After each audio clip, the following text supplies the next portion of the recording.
Tonight, the qualifying round continues. It started with 30 bots going head to head in the greatest tournament in Gary's mod. Each victor will take one step closer to the final, hoping to claim the BashBots title.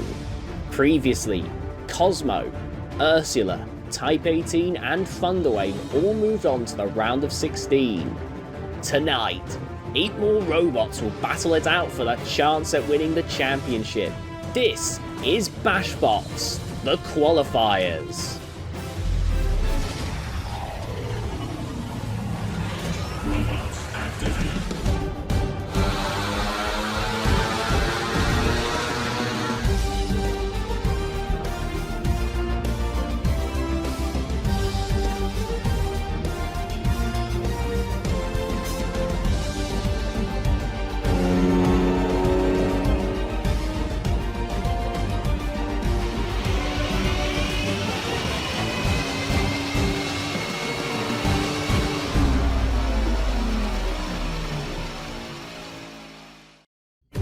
Hello everybody and welcome back to BashBots Season 2. I'm your host, the Dominus Ignis, and tonight it's the third night of the qualifying round. Previously we saw 4 teams advance to the round of 16 and 4 get sent to the wildcard rumbles. Tonight we will see 8 more teams battle to win the Giant Wrench as the BashBots 2020 champion. Let's take a look at the fights we'll be seeing tonight. Starting off the night, from the builder of GT1, GT Nihon will take to the arena against Outlaw Evo from the builder of Spinny Boy. After that, Season 1 quarter-finalist Tenderlove will take on Rumble from the builder of Justin. The third fight of the night will see Firewave take on one of the oldest robots in the competition, the Goalie, dating back to late 2016. For the final fight of the night, the upgraded Season 1 semi-finalist Amethyst will take on the rookies of Blaze O'Discus. It's time for the first fight of the night. GT Nihon will fight Outlaw Evo. Let's take a look at what the builders had to say about their robot and why this might be their year to shine. Last season, my weakness to spinners was quite obvious, so this season I've decided to try and redesign the wedge so it can properly tackle spinners, and here I suppose will be my first test of that to see if it properly works. I have faith. Faith only gets you so far. Last season I had Spinny Boy, and this time I am returning with Outlaw Evo, a red and black angled spinner. Last time around I did really bad, having what was basically the worst draw in the tournament. This time around I have a lot better robot. I have decent hopes, but having to fight GT Nihon doesn't really help that much, and I don't think I'm going to be able to win. Another battle between veterans here, as Jolu's GT Nihon takes on Sickle's Outlaw Evo. Both competed last year, with Outlaw Evo's predecessor Spinny Boy not making bracket, and GT Nihon's predecessor only making it to round 16, so both builders certainly have a lot to prove today. Looking at the stats, it's relatively balanced, but one thing swings this fight for me, and that is Outlaw Evo's self-rising ability. While it is able to self-right, we have informed that it's slow in doing so, and with GT Nihon's powerful looking drum spinner, being thrown over is a scarily possible occurrence. But, well, this is BashBots and anything could happen. Ladies and gentlemen, are you ready? It's robot fighting time! Let's bring out the bots. In the red square from England, it's the oddest car concept I've certainly ever seen. It's GT Nihon! And here is GT Nihon representing Jolu from Newcastle. This one didn't go too far in the competition last time, but it certainly had the ability to do so. This one now has improved self-righting and could go quite deep. In the blue square, from the USA, I've seen playing cards less flat than this robot. It's Outlaw Evo! And it will be against Outlaw Evo. His team coming back after experience with Spinny Boy last time around. It can self-right apparently, but it might be slow in doing so. So we will have to see how that comes to fruition. In terms of strategy, I want to make sure that he can't get the weapon up to speed, so it'll just be try and charge into it, get it to slow down, and then just cause constant pressure so he can't then get it back up to speed. Essentially, pin, but not quite pin. I don't know. Strategy, there's not much of one because GT Neon is like the perfect counterverse design. But I think the main thing I need to do is just hope that my hits have more of an impact, and hopefully maybe over time I can destroy those wedges and then eventually the chassis.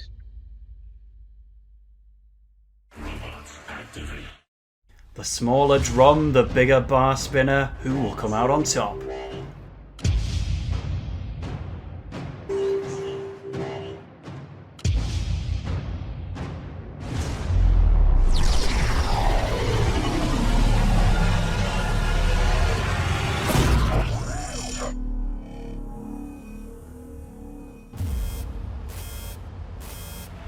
Green light for GT Nihon here against Outlaw Evo.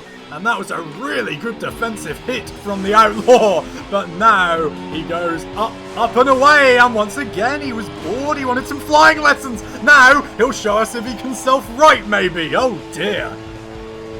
I'll tell you what, that self-righting's not too quick, but it is going to work in the end, as GT Nihon, through no real impact of its own, is taking a slight lead. As they stop the momentum of the bar, try to grind away, but the floor is being a proper nuisance to both of these robots right now. Even the kill saw's getting involved. GT Nihon just can't get up to full acceleration here. It normally has long, aggressive drives across the arena floor, but at the moment it's just pausing and being knocked aside and just needs a bit of space. Ooh. Oh dear, well, it's got space now above its head because there's nothing there anymore. Whoa, big hit. There was going to be space to prop our arena cabinets as well as it came flying towards the arena wall right above the captain's heads. But Outlaw Evo is overturned and they've got to make their way back over again. Kind of doing so, no, recoiling back away, but finally over.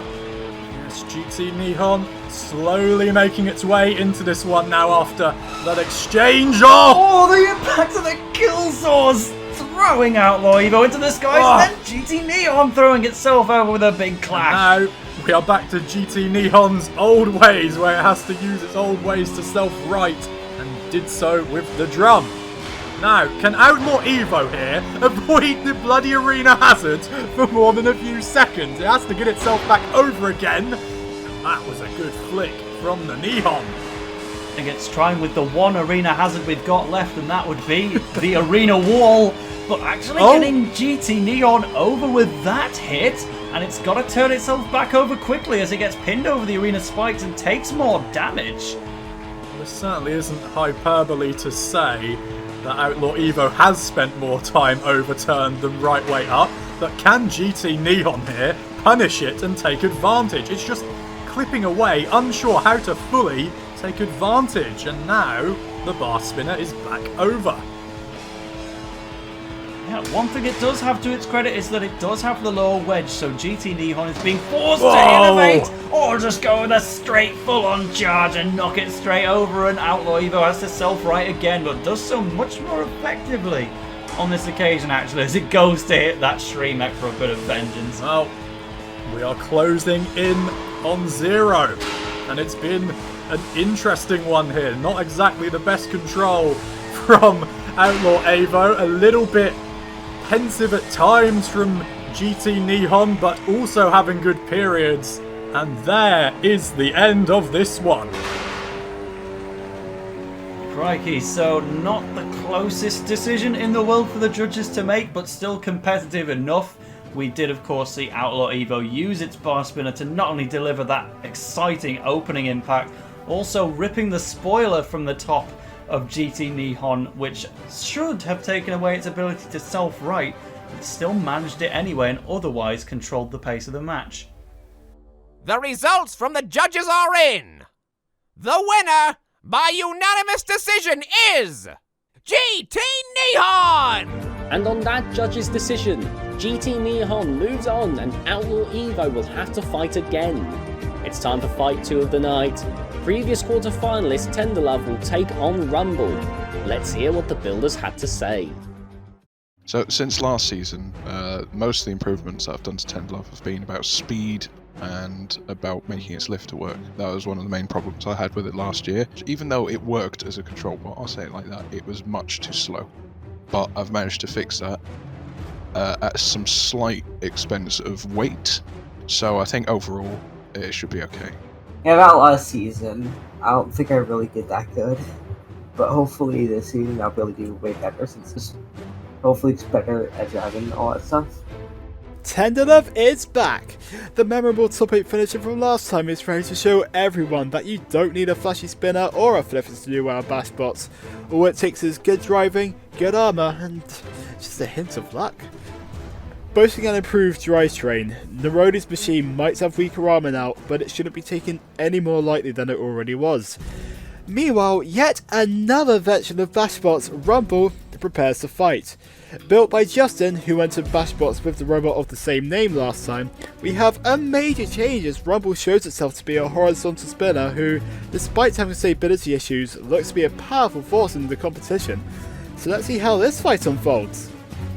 Ladies and gentlemen, are you ready? It's robot fighting time! In the red square, from England, it's a very unportable cul-de-sac, it's Tenderlove! In the blue square, from the USA, it's the most original design we've ever had, it's Rumble!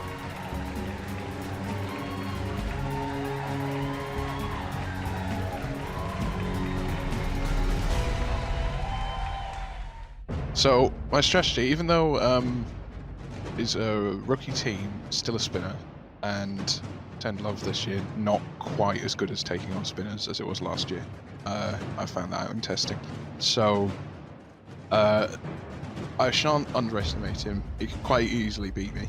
I need to just keep on top of him for the whole fight and just outdrive him to the best of my ability. Stay aggressive, just do everything a Tombstone clone is supposed to do.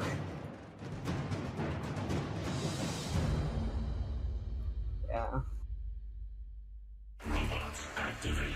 Tenderlove, one of the strongest robots from Season 1. It took a lot of stopping, and so that is going to be a challenge for Rumble right away.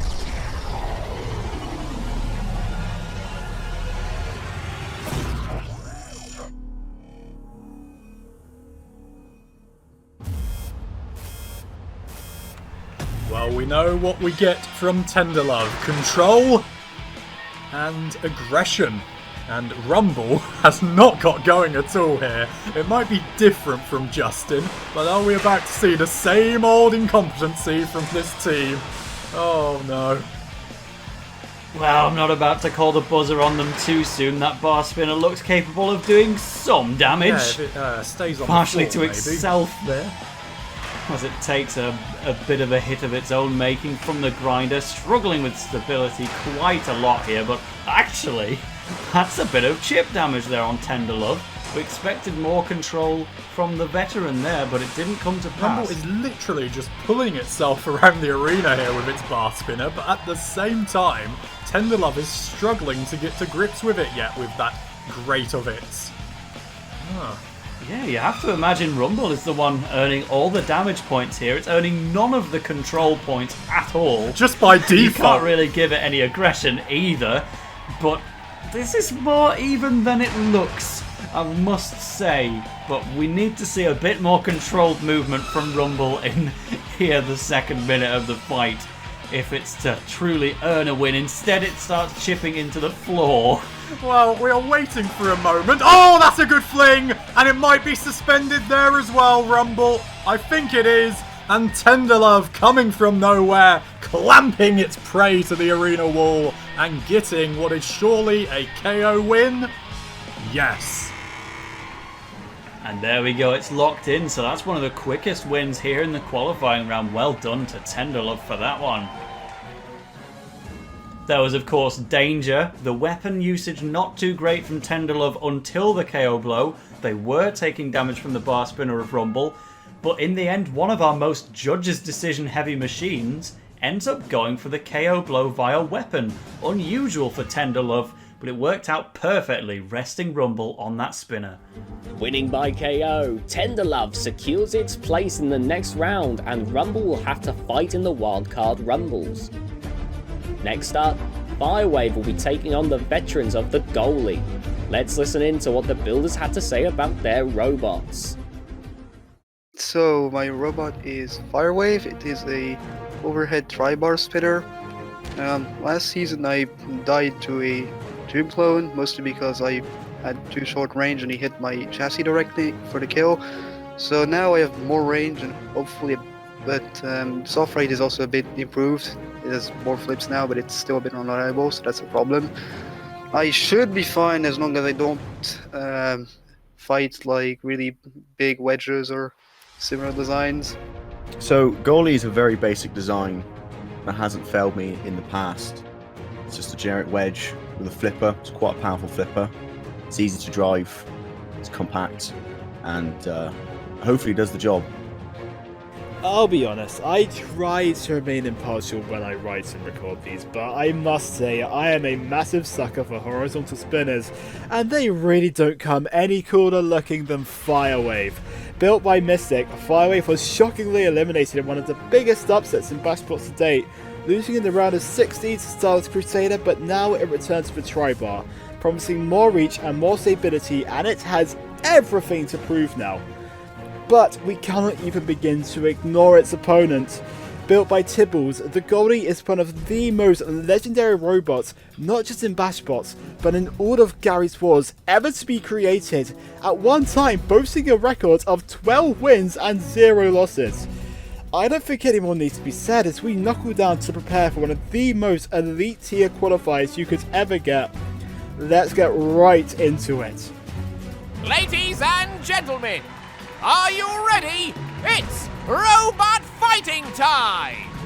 In the red square from France, he's sure to build something new eventually, it's Firewave! In the blue square from England, older than the oldest of grannies, it's the goalie!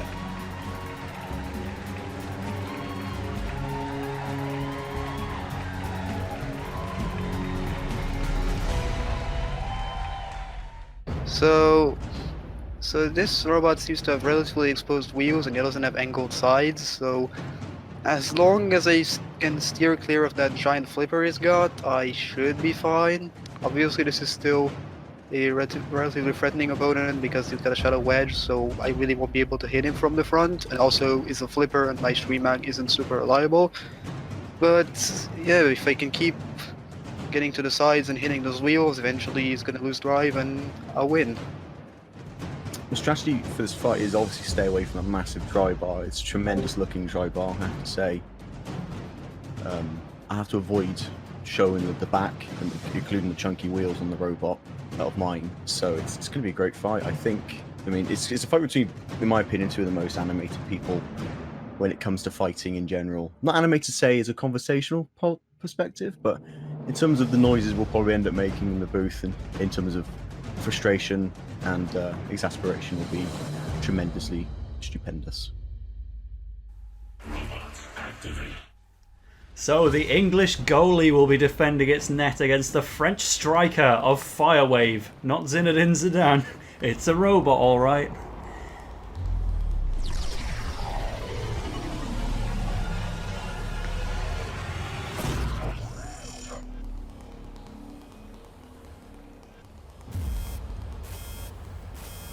Well, Firewave will certainly be hoping to hit the back of the net with this one.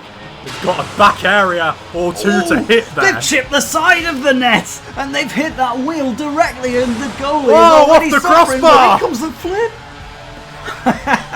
And suddenly, Firewave is struggling to stabilise itself, exposing its ground clearance as a result. Oh, but that's a missed flip from the goalie. He's jumped the wrong way. He's lost the glove. He's lost the glove, but he's still trying to catch the stray objects. He might catch a right hook here in a minute, because Firewave is still far more damaging, of course. Oh, that's a powerful strike from Firewave, and the goalie, at least he's got the double layers on those wheels, so he's got two on one side and one on the other. Oh, good shin guards there. Can only let him. He can only let in no. so many goals, and there goes another one. Well, the goalie looking a bit static. Trying to defend its line here, trying to stay in place, trying to narrow down the angle now on the striker. But it is Firewave looking menacing and deflecting the goalie aside.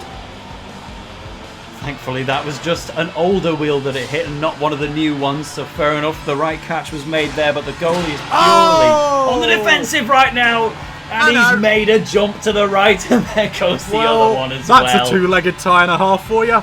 Goodbye, the goalie. Nice having you here, mate. Yeah, looks like the French will be moving on in the tournament. That's a big one for the veterans Firewave. The goalie moving back to the sub bench, I'm afraid, for you. So let's have a look at the post-match then. We got an early flip from the goalie, which was good, but after that, it was one wheel after the other. He had 4 chances, 4 wheels, and they were all steadily torn away by the tri-bar spinner of Firewave. And, well, the match spoke for itself from that point on. A clear knockout for one of what has to be the tournament favourites now, Firewave.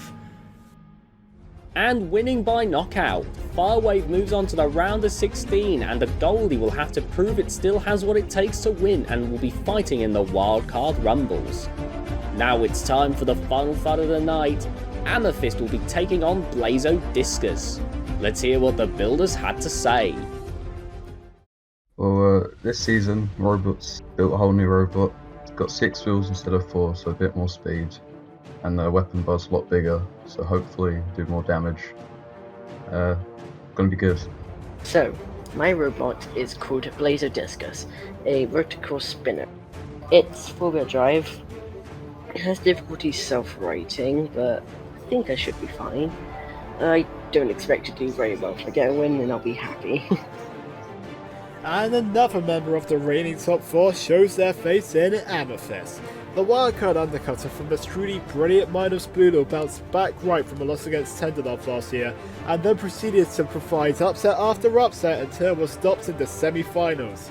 It's returned with some massive improvements just about everywhere, and we cannot wait to see what it will do next.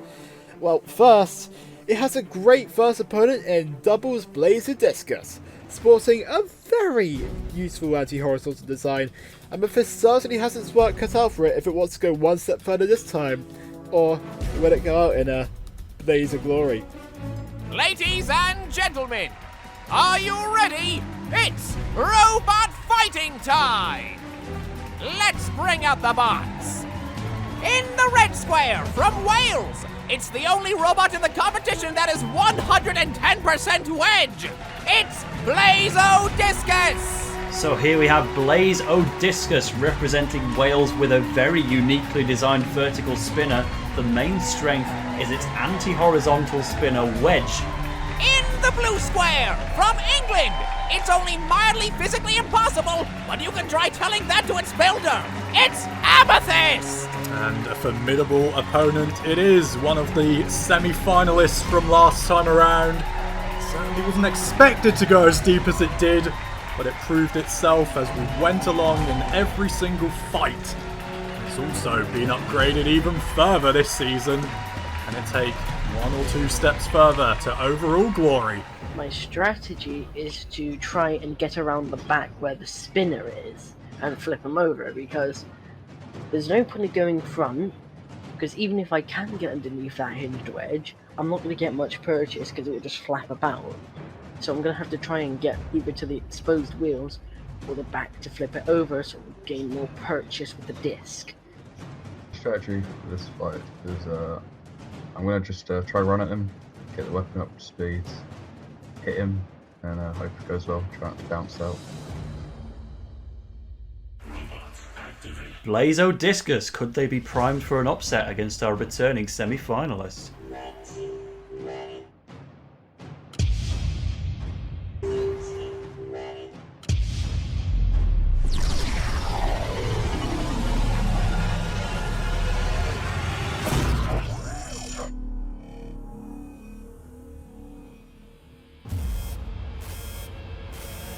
Well, our big boys so far haven't had it all their own way.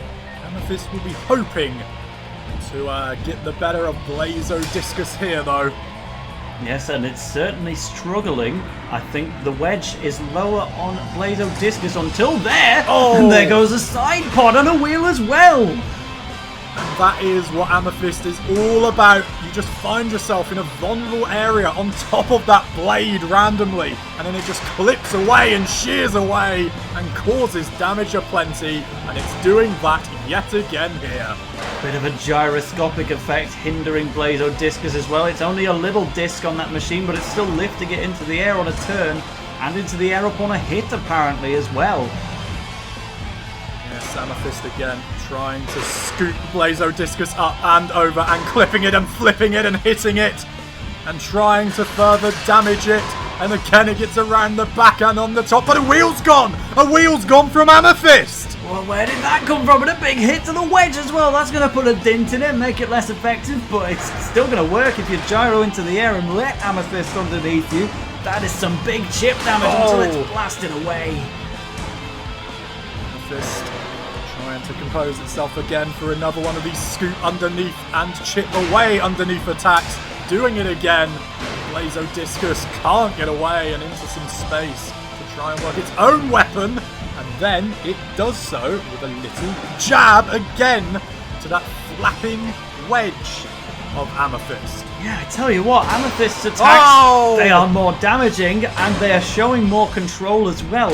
Blazo Discus is just getting those enough hits to keep it competitive and show that if they do a bit more damage, they could win. But right now they're looking in a dismal state with everything missing, and they can't even self-right because the weight is so offset and straight back into danger, and they've got to survive for another minute yet.